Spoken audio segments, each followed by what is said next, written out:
Okay, so taking you through today how to calculate the volume of cylinders. Now, we know that the volume of any prism is equal to the area of the cross-section multiplied by the height of the prism, where the cross-section is just the non-rectangular face. So in the case of a cylinder, the cross-section is actually a circle.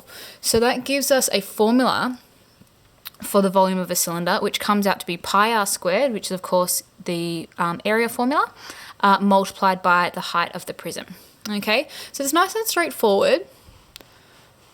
So just having a look here, find the volume of the cylinder to 2 decimal places.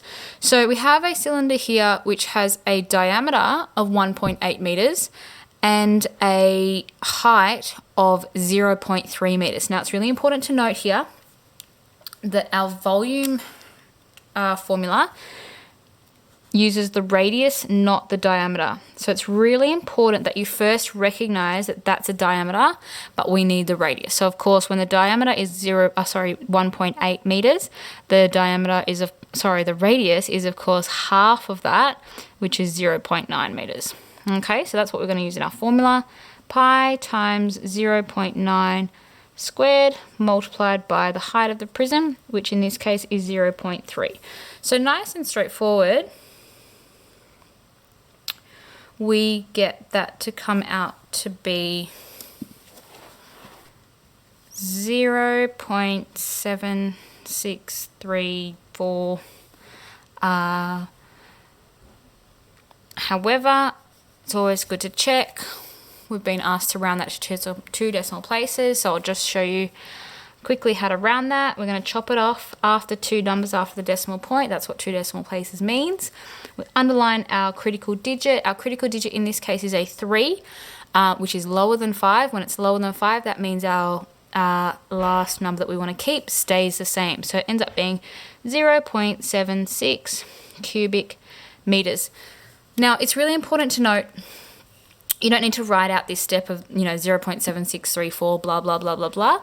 Okay, I just wrote that out to show you as a reminder for rounding, okay, because I know that's something that a lot of people do have trouble with remembering. It is really important to take note of the requirements of the question, because if you answered that as 0.8, okay, or 0.763, it's going to be incorrect because you haven't answered to the requirements of the question. So take note of what detail you're actually being asked to give in your answer.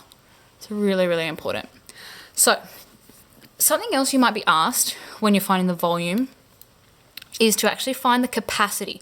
Now, it's really important to note that capacity is the liquid measurement of a solid. So it's essentially how much liquid a container can hold. Now, in terms of converting volume to capacity, the easiest thing to remember, 1 cubic centimeter is equal to 1 milliliter. So when you find your volume, particularly in cubic centimeters, it's really easy to be able to convert that over. So what we're going to do is we're going to use our formula to find the volume of this prism that this cylinder that we've been given. So the cylinder has a radius of 30 centimeters and a height of 90 centimeters. So our volume is going to be pi times 30 squared multiplied by 90, which gives us 254,469 cubic centimeters. All right, that's really nice. We are given our answer in cubic centimeters because we know that our capacity now is exactly that in milliliters, 254,469 milliliters. We were asked to round to the nearest liter. We've got milliliters, so to convert that, we need to divide it by 1,000.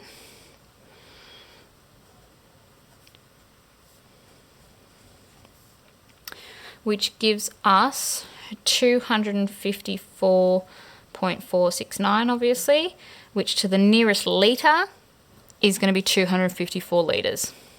Okay? So making sure you read your question carefully. If you're asked for capacity, you need to give your answer in a liquid measurement. We were told here that we wanted it in litres. So we were able to really easily convert our cubic centimeters to milliliters. And that's what I suggest you do, rather than trying to muck around with well, how many liters are in a cubic meter? Okay, it's super duper easy to remember 1 cubic centimeter is 1 milliliter. Hopefully that was helpful. Give it a thumbs up if you were able to get something from that. You can comment below and ask me to cover anything else you've been having trouble with. Otherwise, if you subscribe to my channel, you'll be notified when I upload new videos.